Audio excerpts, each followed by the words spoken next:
শেখ হাসিনা সরকারের সাবেক মন্ত্রী, এমপি ও তাদের পরিবারের সদস্যদের নামে ইস্যু করা বিশেষ প্রবাধিকারভুক্ত লাল পাসপোর্ট বাতিল এবং সংরক্ষিত ব্যক্তিগত তথ্য জব্দ করা হয়েছে। এছাড়া বাতিল পাসপোর্ট ব্যবহার করে তারা যাতে বাংলাদেশ ত্যাগ বা দ্বিতীয় কোনো দেশ ভ্রমণ করতে না পারেন সে বিষয়ে কঠোর নজরদারির নির্দেশ দিয়েছে স্বরাষ্ট্র মন্ত্রণালয়। সাবেক মন্ত্রী, এমপি ও তাদের পরিবারের সদস্য মিলিয়ে পর্যন্ত 589 জনের পাসপোর্ট বাতিল করা হয়েছে। দেশের একটি প্রথম সারির জাতীয় দৈনিকের প্রতিবেদনে এই তথ্য উঠে এসেছে।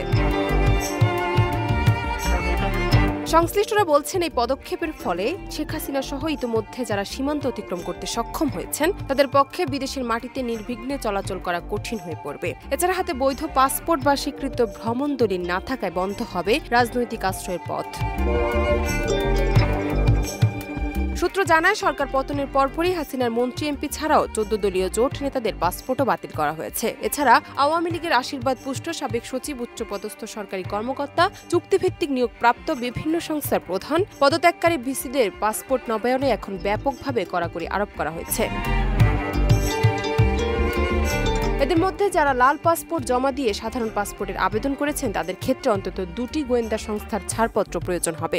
সাবেক মন্ত্রী, এমপিদের পাসপোর্ট বাতিল ও অন্য কোনো দেশ ভ্রমণে কড়াকড়ি আরোপের বিষয়ে 3 সেপ্টেম্বর চিঠি দেয় স্বরাষ্ট্র মন্ত্রণালয়।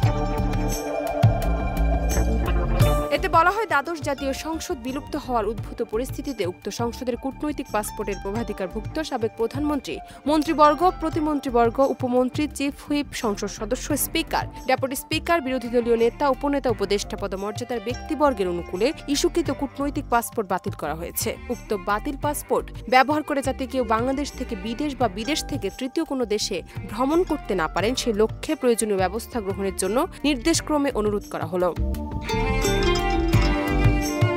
ইতিমধ্যে সাবেক মন্ত্রী, এমপি ও তাদের পরিবারের সদস্য মিলিয়ে 589 জনের পাসপোর্ট বাতিল করা হয়েছে। স্বরাষ্ট্র মন্ত্রণালয় থেকে 22 আগস্ট পাসপোর্ট অধিদপ্তরকে এই সংক্রান্ত নির্দেশনা দেওয়া হয়। এর পরপরই দ্রুততম সময়ে লাল পাসপোর্টধারী মন্ত্রী, এমপি ও তাদের পরিবারের সদস্যদের তালিকা করা হয়। পরে তালিকার কপি আগারগাঁও বিভাগীয় কার্যালয় সহ দেশের সব পাসপোর্ট অফিসে পাঠিয়ে দেওয়া হয়। এছাড়া পুলিশের বিশেষ শাখা ও অন্য গোয়েন্দা সংস্থাগুলোর দায়িত্বপ্রাপ্ত শাখা প্রধানদের কাছেও অনুলিপি দেওয়া হয়।